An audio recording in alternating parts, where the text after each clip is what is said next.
But this is really the big breaking news tonight. Vishnu's been exclusively briefed by top government sources on what the current situation is between India and China on the LAC, the line of actual control.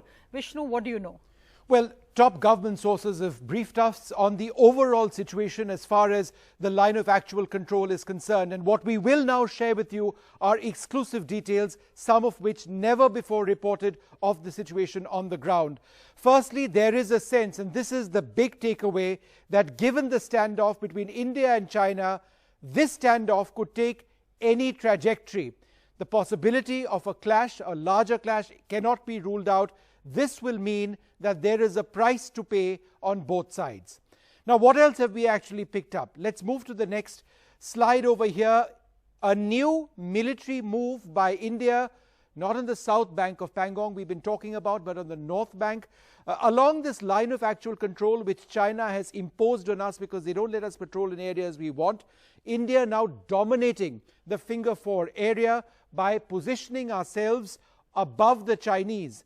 This deployment on the Finger Four heights has taken place in the last couple of days. The distance between Indian and Chinese soldiers just a couple of 100 meters. If the Chinese were to try and go above Indian positions once again, they would be operating at altitudes close to 20,000 feet. Physically, that's extremely difficult, if not impossible. On to the other areas, and one of the key points that came up was, when do Indian soldiers actually retaliate if the Chinese keep coming up the ridge lines armed with these spears as they have? These images from day before yesterday in South Pangong. Well, there is a red line and there are robust rules of engagement. If the Chinese come up and they actually breach the barbed wires that Indian positions have, then Indian soldiers will retaliate with force. That's another key point that's come up. Let's move to the next. And this is again something which the government at the highest levels now believe, that the moves by the Chinese are controlled by their top leadership, not exuberant military commanders on the ground. It's all thought and planned. Let's go to the next point. The next detail over here is, again, a broader government understanding. We don't understand why the Chinese are opening so many fronts. These are all the fronts that they've opened, not just in the Ladakh region, but they've got issues with Tibet, they've got issues in the South China Seas.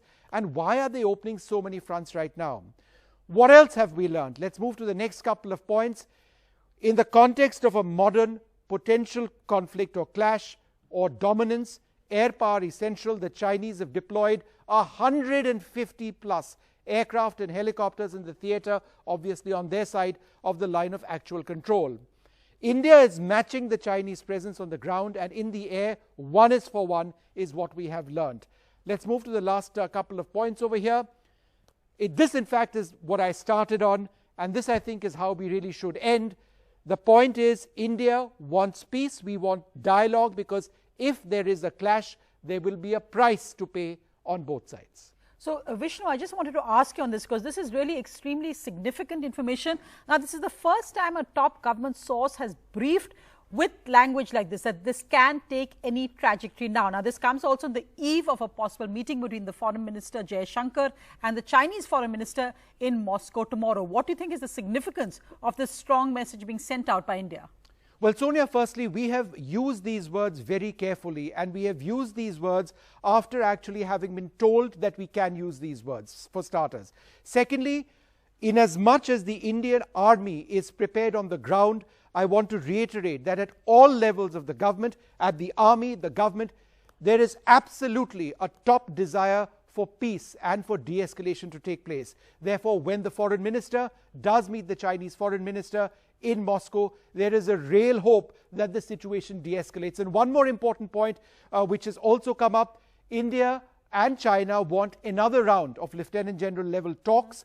The date hasn't been decided, but both sides have said that yes, the two military leaders should be talking.